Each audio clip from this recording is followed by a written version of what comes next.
The First Battle of Heligoland Bight was the first naval battle of the First World War, fought on 28 August 1914, between the United Kingdom and Germany. The battle took place in the southeastern North Sea when the British attacked German patrols off the northwest German coast. The German High Seas Fleet remained largely in safe harbours on the North German coast, while the British Grand Fleet remained in the northern North Sea. Both sides engaged in long-distance sorties with cruisers and battle cruisers, and close reconnaissance of the area of sea near the German coast, the Heligoland Bight, by destroyer. The British devised a plan to ambush German destroyers on their daily patrols. They were supported at longer range by an additional 6 light cruisers commanded by William Goodenough, and 5 battle cruisers commanded by Vice Admiral David Beatty. 3 German light cruisers and 1 destroyer were sunk.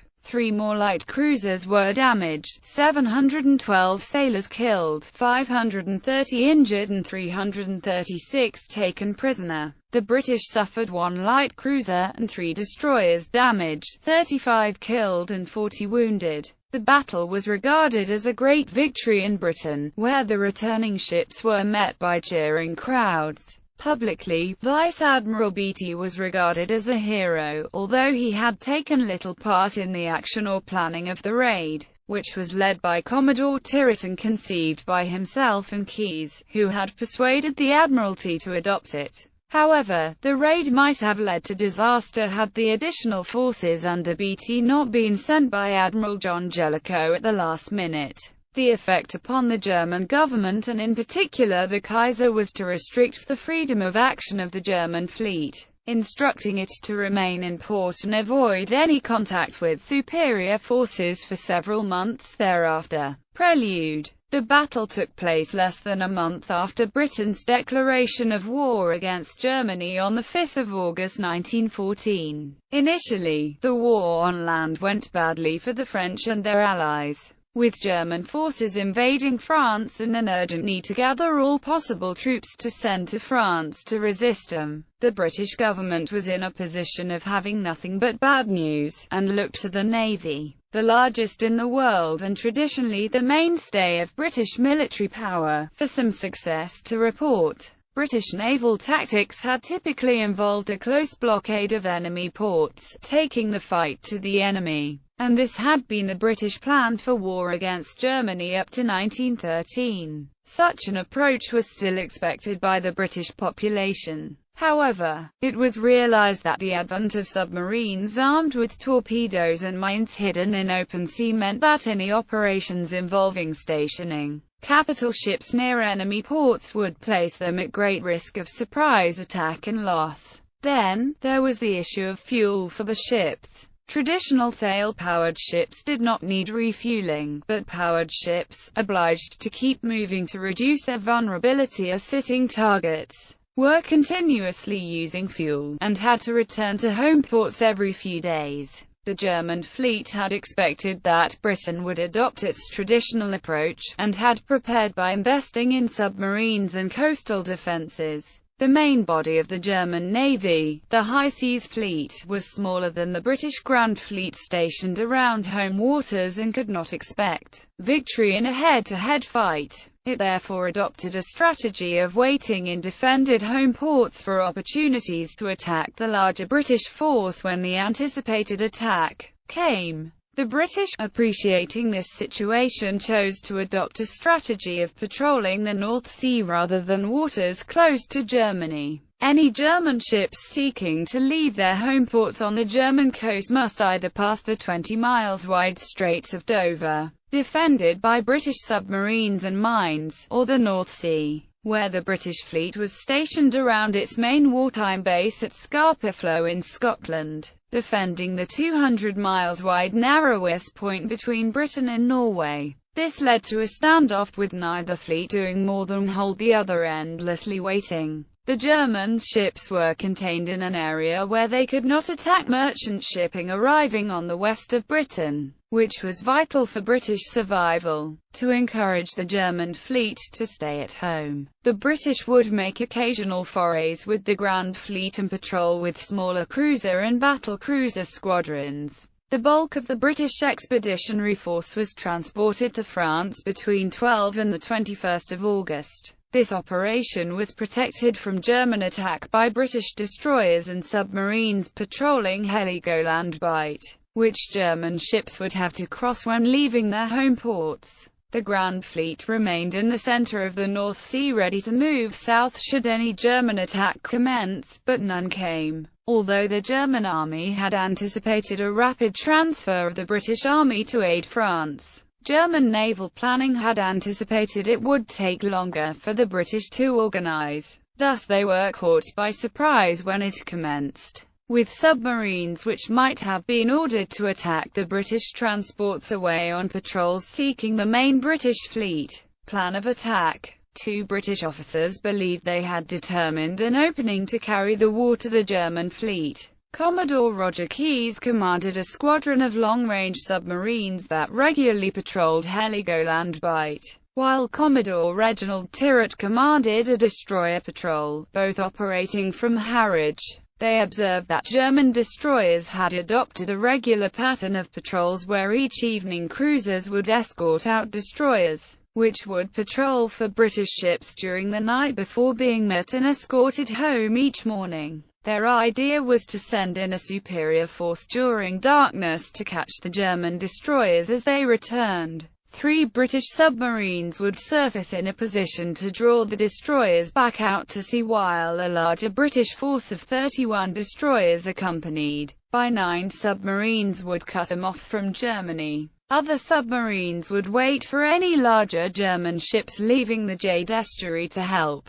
Keyes impressed First Lord of the Admiralty Winston Churchill by the daring of his plan, which was adopted but not without changes. An attack at 800 on the German daytime patrol was preferred. Keyes and Tyrwhitt requested support for their operation, in particular bringing the Grand Fleet south and the support of the squadron of 6 light cruisers commanded by Commodore William Goodenough.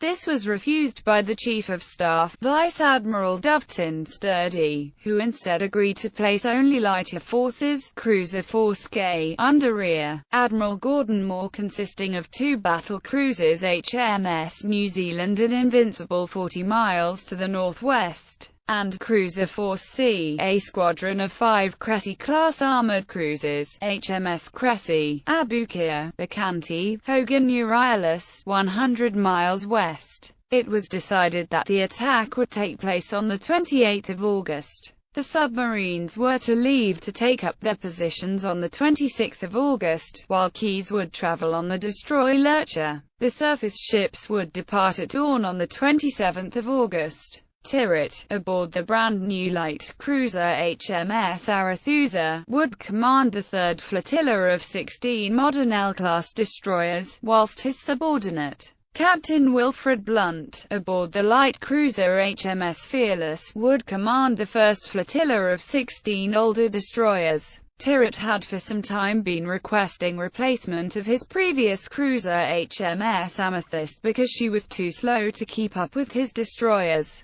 But Arethusa did not arrive until the 26th of August. Her crew were inexperienced, and it was discovered that her new 4-in MKV guns jammed when fired. Although the plan had been agreed by the Admiralty, Admiral John Jellicoe commanding the Grand Fleet was not informed until the 26th of August. Jellicoe immediately requested permission to send reinforcements to join the raid and to move the fleet closer to the action, but received permission only to send battle cruisers in support.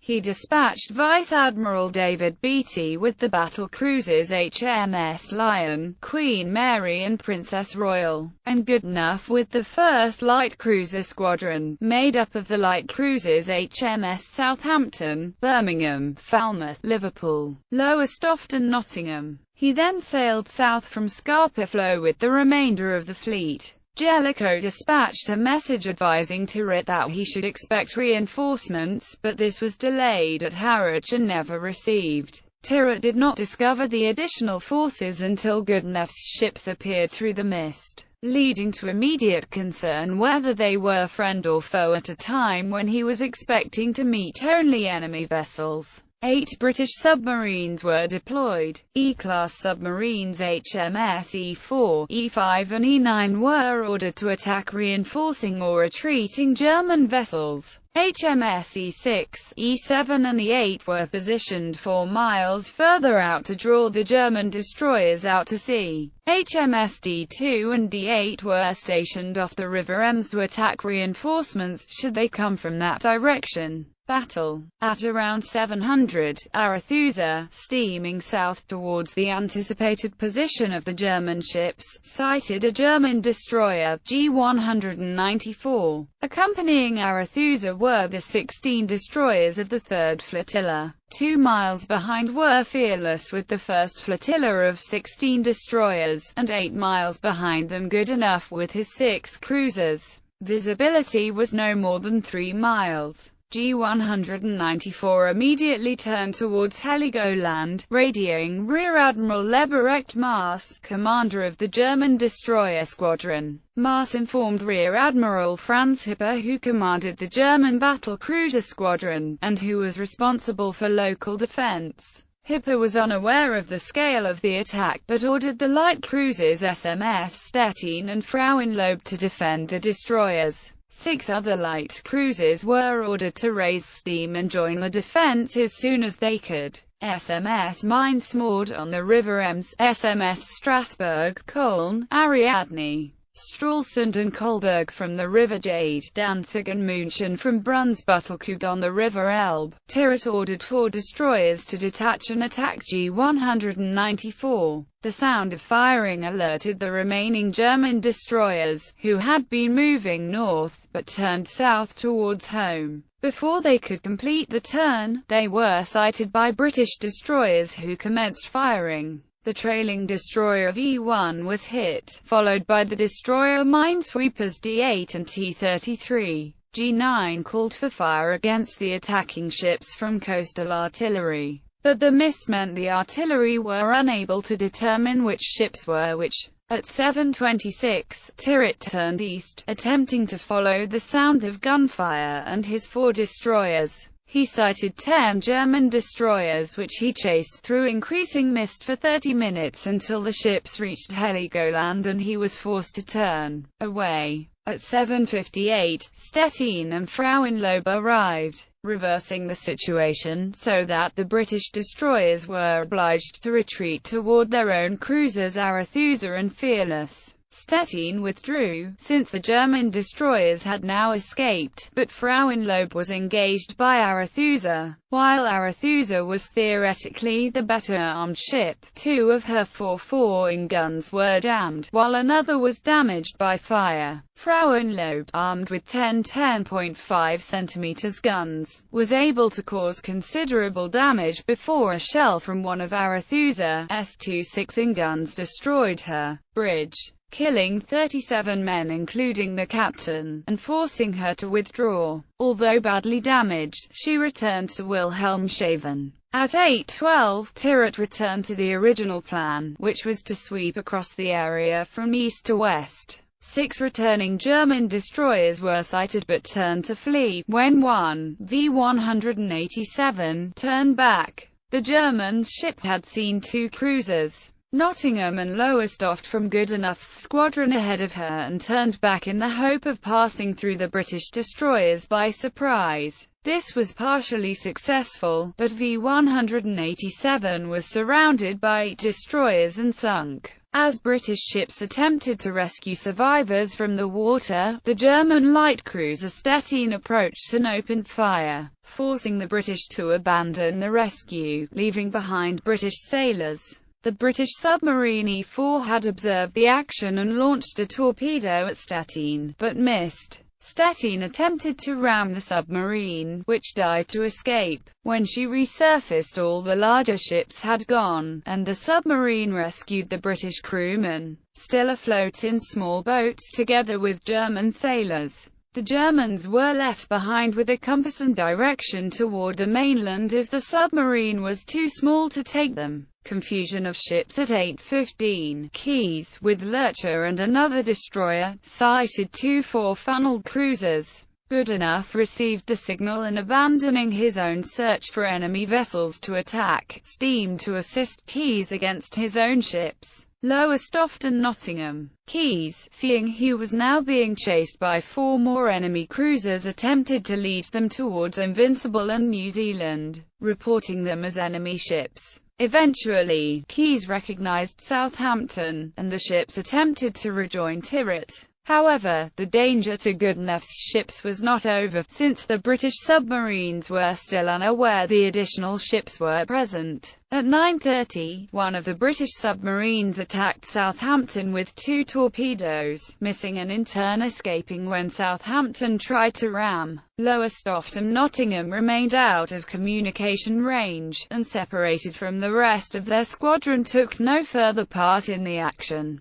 Tirett turned back to assist Keyes on receipt of the signal that he was being chased. He sighted Stettin, but lost her in the mist before coming upon Fearless and her destroyer squadron. Actions with German cruisers. By now, Köln, Strasbourg and Ariadne had sailed from Wilhelmshaven to join the German defense, while Mainz was approaching from a different direction. Admiral Maas was still unaware of the nature of the attack, so spread his ships in search of the enemy. Strasbourg was first to find Arethusa or attacked with shells and torpedoes, but was driven off by torpedo attacks from the destroyers. As Tirett turned away to the west, Köln, with Admiral Maas, approached from the southeast, and was also chased away by torpedoes. Tirett signaled Beatty requesting reinforcements, and Goodenough with the four cruisers remaining with him came to assist. The force turned west. Beatty had been following the events by radio 40 miles to the northwest.